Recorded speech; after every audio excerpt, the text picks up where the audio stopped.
तो हेलो दोस्तों, स्वागत है आपका हमारे यूट्यूब चैनल पर। तो दोस्तों, आज हम सीडीपी का मोस्ट इम्पॉर्टेंट क्वेश्चन करने जा रहे हैं जो सीटेट में बार बार पूछा जाता है। अगर आप हमारे चैनल पर नए हैं तो चैनल को जरूर सब्सक्राइब कीजिए, वीडियो को लाइक कीजिए। चलिए क्लास को शुरू करते हैं। ये पेपर 1 पेपर 2 दोनों के लिए है। तो चलिए पेपर क्वेश्चन नंबर 1, बाल विकास किस प्रकार की प्रक्रिया है? ऑप्शन ए सरल और स्थिर, ऑप्शन नंबर बी जटिल और निरंतर, ऑप्शन सी रुक रुक कर चलने वाली प्रक्रिया है, या ऑप्शन नंबर डी आकस्मिक है। बताइए बाल विकास किस प्रकार की प्रक्रिया है? तो देखिए ये जटिल और निरंतर चलने वाली प्रक्रिया है, क्योंकि बाल विकास एक निरंतर और जटिल प्रक्रिया है जिसमें शारीरिक, मानसिक, सामाजिक और भावनात्मक विकास शामिल होते हैं। तो इसका राइट आंसर होगा ऑप्शन नंबर बी जटिल और निरंतर। Option number B is right answer. Question number 2, विकास सिर से पैर की ओर होता है किस सिद्धांत से संबंधित है? ऑप्शन ए निकट दूरी सिद्धांत, ऑप्शन बी शीर्ष से पाद सिद्धांत, ऑप्शन सी संज्ञानात्मक विकास, या ऑप्शन नंबर डी सामाजिक विकास। तो बताइए विकास सिर से पैर की ओर होता है किस सिद्धांत से संबंधित होता है? तो इसका राइट आंसर होगा ऑप्शन नंबर बी सिर से पैर तक, क्योंकि विकास सबसे पहले सिर और फिर ऊपरी अंगों में होता है, फिर धीरे धीरे पैरों की ओर बढ़ता है। तो इसका राइट आंसर होगा option number B. Question number अगला, विकास का वह कौन सा सिद्धांत सही है? बताइए। ऑप्शन ए विकास केवल बचपन तक सीमित है, ऑप्शन बी विकास आजीवन चलने वाली प्रक्रिया है, ऑप्शन सी विकास अचानक पूरा होता है, या ऑप्शन नंबर डी विकास का कोई निश्चित क्रम नहीं है। तो बताइए विकास का कौन सा सिद्धांत सही है? तो देखिए विकास जो है जन्म से मृत्यु तक चलता है और हर उम्र में अलग अलग रूपों में होता है। तो इसका राइट आंसर होगा ऑप्शन नंबर बी विकास आजीवन चलने वाली प्रक्रिया है। Option number B is right answer. Question number 4, निकटवर्ती विकास क्षेत्र जो जेडपीडी की अवधारणा किसने दिया? ऑप्शन नंबर ए पियाजे ने, ऑप्शन नंबर बी स्किनर ने, ऑप्शन सी वाइगोस्की ने, या ऑप्शन नंबर डी कोहलवर्ग ने। तो बताइए जो निकटवर्ती विकास क्षेत्र की अवधारणा किसने दिया था? तो ये वाइगोस्की के अनुसार जो है बच्चा शिक्षक या सहपाठी की मदद से अपनी वर्तमान क्षमता से अधिक सीख सकता है। तो इसका राइट आंसर होगा ऑप्शन नंबर सी वाइगोस्की ने निकटवर्ती विकास क्षेत्र की अवधारणा दी थी। Option number C is right answer. Question number 5, बालक पहले क्या सीखता है? ऑप्शन ए जटिल कौशल, ऑप्शन बी सरल कौशल, ऑप्शन सी सामाजिक नियम, या ऑप्शन नंबर डी लेखन कौशल। तो बताइए जब छोटा बच्चा रहता तो सबसे पहले क्या सीखता है? तो देखिए option number B is right answer होगा सरल कौशल, क्योंकि बच्चा विकास सरल से जटिल की ओर होता है। तो बच्चा पहले बोलना और चलना सीखता है, फिर जटिल कार्यों को सीखता है। तो इसका राइट आंसर होगा ऑप्शन नंबर बी सरल कौशल पहले सीखता है। Option number B is right answer. Question number 6, बालक ही मनुष्य का पिता है, यह कथन किसने दिया? ऑप्शन ए पियाजे ने, ऑप्शन बी वर्थ ने, या ऑप्शन नंबर डी फ्रायड ने, या ऑप्शन नंबर डी ब्रूनर ने। बताइए। बालक ही मनुष्य का पिता है यह किसने कहा था? तो इस कथन का अर्थ है कि बाल्य अवस्था में सीखी गई बातें ही आगे चलकर वयस्क जीवन की नींव बनती हैं। तो इसका राइट आंसर होगा option number B. Option number B is right answer. Question number 7, बाल विकास की कौन सी विशेषता सही है? ऑप्शन ए यह हमेशा समान गति से होता है, ऑप्शन बी यह विभिन्न क्षेत्रों में असमान गति से होता है, ऑप्शन सी यह अचानक पूर्ण हो जाता है, या ऑप्शन नंबर डी इसमें केवल मानसिक विकास होता है। तो बताइए जो बाल विकास है उसमें कौन सी विशेषता सही है? कमेंट बॉक्स में इसका आंसर बताइए। तो देखिए यह विभिन्न क्षेत्रों में असमान गति से होता है। इसका राइट आंसर होगा ऑप्शन नंबर बी, क्योंकि बच्चे का शारीरिक, मानसिक और भावनात्मक विकास अलग अलग गति से होता है, लेकिन ये सभी परस्पर जुड़े होते हैं। तो इसका राइट आंसर होगा option number B. Question number 8, पियाजे के अनुसार संज्ञानात्मक विकास का पहला चरण कौन सा है? ऑप्शन ए ठोस संक्रियात्मक चरण, ऑप्शन बी औपचारिक संक्रियात्मक चरण, ऑप्शन सी संवेदी गति चरण या ऑप्शन नंबर डी पूर्व संक्रियात्मक चरण। तो बताइए अगर पियाजे के अनुसार संज्ञानात्मक विकास का जो पहला चरण है वो कौन सा है?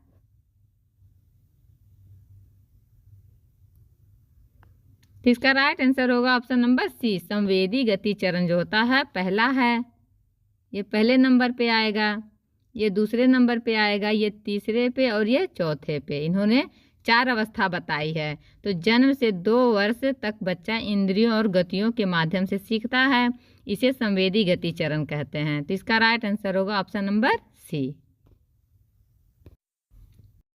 क्वेश्चन नंबर 9, कौन सी अवस्था को सीखने का स्वर्णिम काल कहा जाता है? ऑप्शन ए शैशवावस्था को, ऑप्शन बी बचपन को, ऑप्शन सी किशोरावस्था को या ऑप्शन नंबर डी प्रौढ़ावस्था को। तो बताइए कौन सा अवस्था सीखने का स्वर्णिम काल अवस्था है? तो देखिए 6 से जो 12 वर्ष का समय सीखने का स्वर्णिम काल होता है, क्योंकि इस समय बच्चे की ग्रहण शक्ति और स्मृति शक्ति सबसे अधिक होती है। तो इसका राइट आंसर होगा ऑप्शन नंबर बी, बचपन। Option number B is right answer. Question number 10, बाल विकास किन कारकों पर आधारित है? ऑप्शन ए केवल शिक्षा पर, ऑप्शन बी केवल परिवार पर, ऑप्शन सी वंशानुक्रम और वातावरण दोनों पर या ऑप्शन नंबर डी केवल समाज पर। तो बताइए बाल विकास जो होता है किस कारकों पर आधारित है? तो ये वंशानुक्रम और वातावरण दोनों पर आधारित होता है, क्योंकि बच्चे का विकास पर वंशानुक्रम और वातावरण दोनों का प्रभाव पड़ता है। तो इसका राइट आंसर होगा option number C. Question number 11, सीखना अनुभव द्वारा होने वाली स्थायी परिवर्तन है, यह परिभाषा किसकी है? ऑप्शन पियाजे की, ऑप्शन बी स्किनर की, option C Crow and Crow की या ऑप्शन नंबर डी वाइगोत्स्की की। तो सीखना अनुभव द्वारा होने वाला अस्थायी परिवर्तन यह किसने कहा था? बताइए। इसका राइट आंसर होगा option number C, Crow and Crow के अनुसार सीखना अनुभव और अभ्यास से होने वाली अस्थायी परिवर्तन है। Option number C is right answer. Question number 12, Freud ने व्यक्तित्व का कौन सा सिद्धांत दिया? ऑप्शन ए संज्ञानात्मक सिद्धांत, ऑप्शन बी मनोविश्लेषणात्मक सिद्धांत, ऑप्शन सी सामाजिक अधिगम सिद्धांत या ऑप्शन नंबर डी नैतिक विकास सिद्धांत। तो बताइए फ्रायडे ने व्यक्तित्व का कौन सा सिद्धांत दिया है? तो फ्रायडो के अनुसार मनोविश्लेषणात्मक सिद्धांत ने दिया, इन्होंने इसी को दिया है मनोविश्लेषणात्मक सिद्धांत। Option number B is right answer. Question number 13, संज्ञानात्मक विकास सिद्धांत किसने दिया? ऑप्शन ए स्किनर ने, ऑप्शन बी पियाजे ने, ऑप्शन सी ब्रूनर ने या ऑप्शन नंबर सी वाइगोत्स्की ने। बताइए संज्ञानात्मक विकास का सिद्धांत किसने दिया था? तो ये पियाजे ने बच्चों के सोचने और समझने की प्रक्रिया को समझाने के लिए संज्ञानात्मक विकास सिद्धांत दिया था। तो option number B is right answer, पियाजे ने संज्ञानात्मक विकास सिद्धांत दिया। Option number B is right answer. Question number 14, पियाजे के अनुसार 2 से 7 वर्ष की आयु का चरण कहलाता है। ऑप्शन ए संवेदी गति चरण, ऑप्शन बी पूर्व संक्रियात्मक चरण, ऑप्शन सी ठोस संक्रियात्मक चरण या ऑप्शन नंबर डी औपचारिक संक्रियात्मक चरण। तो बताइए पियाजे के अनुसार जो 2 से 7 वर्ष की आयु का चरण कहलाता है कौन सा कहलाता है? तो इसका राइट आंसर होगा ऑप्शन नंबर बी पूर्व संक्रियात्मक चरण, क्योंकि 2 से 7 वर्ष तक का चरण पूर्व संक्रियात्मक है, जिसमें बच्चा भाषा सीखता है और काल्पनिक सोच करता है। Option number B is right answer. Question number 15, Erikson ने किस विकास का सिद्धांत दिया? ऑप्शन ए मनोसामाजिक विकास, ऑप्शन बी नैतिक विकास, ऑप्शन सी संज्ञानात्मक विकास, ऑप्शन डी व्यवहारवादी विकास। तो बताइए जो एरिक्सन थे उन्होंने किस सिद्धांत को दिया है? इसका राइट आंसर होगा ऑप्शन नंबर ए मनोसामाजिक विकास। एरिक्सन ने 8 अवस्थाओं में मनोसामाजिक विकास का सिद्धांत प्रस्तुत किया था। तो इसका राइट आंसर होगा ऑप्शन नंबर ए। क्वेश्चन नंबर 16, कोहल वर्ग का नाम किस विकास से जुड़ा है? ऑप्शन ए भावनात्मक विकास, ऑप्शन बी नैतिक विकास, ऑप्शन सी सामाजिक विकास या ऑप्शन नंबर डी भाषा विकास। तो बताइए जो कोहल वर्ग है उनका नाम किस विकास से जुड़ा है? तो इसका राइट आंसर होगा ऑप्शन नंबर बी नैतिक विकास। कोहल वर्ग ने नैतिक विकास को 3 स्तरों और 6 चरणों में विभाजित किया है। तो इसका राइट आंसर होगा option number B.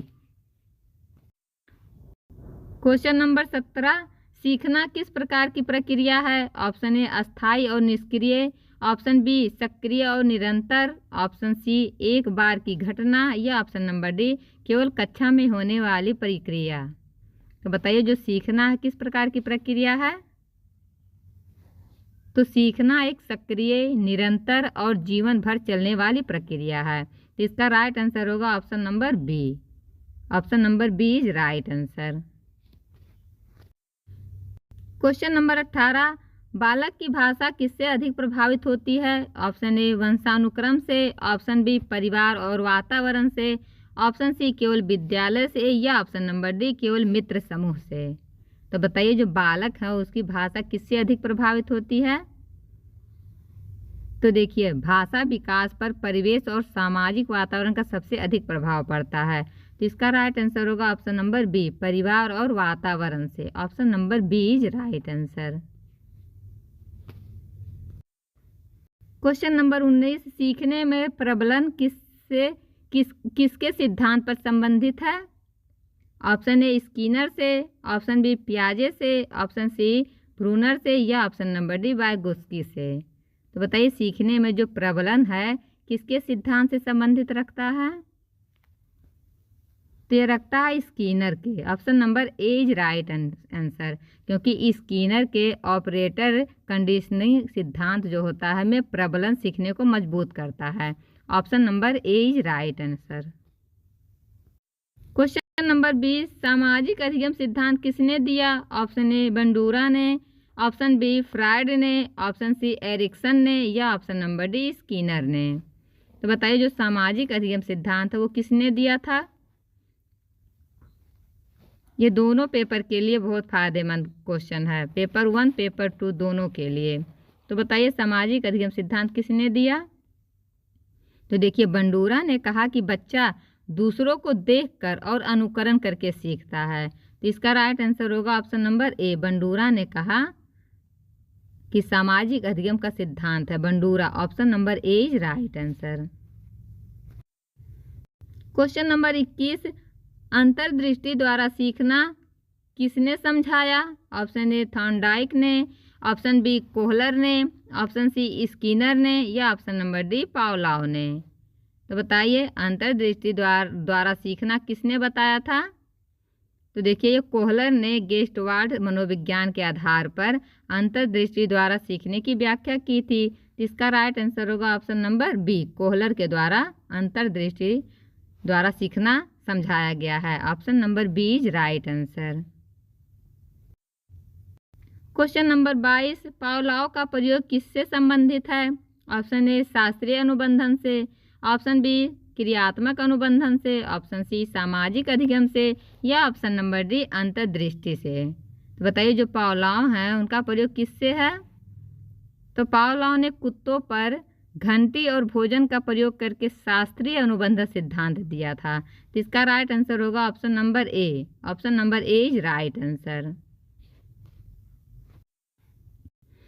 Question number 23, शिक्षक की भूमिका बच्चों के सीखने में क्या होनी चाहिए? ऑप्शन ए कठोर अनुशासनकर्ता, ऑप्शन बी मार्गदर्शक और सहयोगी, ऑप्शन सी केवल जानकारी देने वाला या ऑप्शन नंबर डी केवल अंक देने वाला।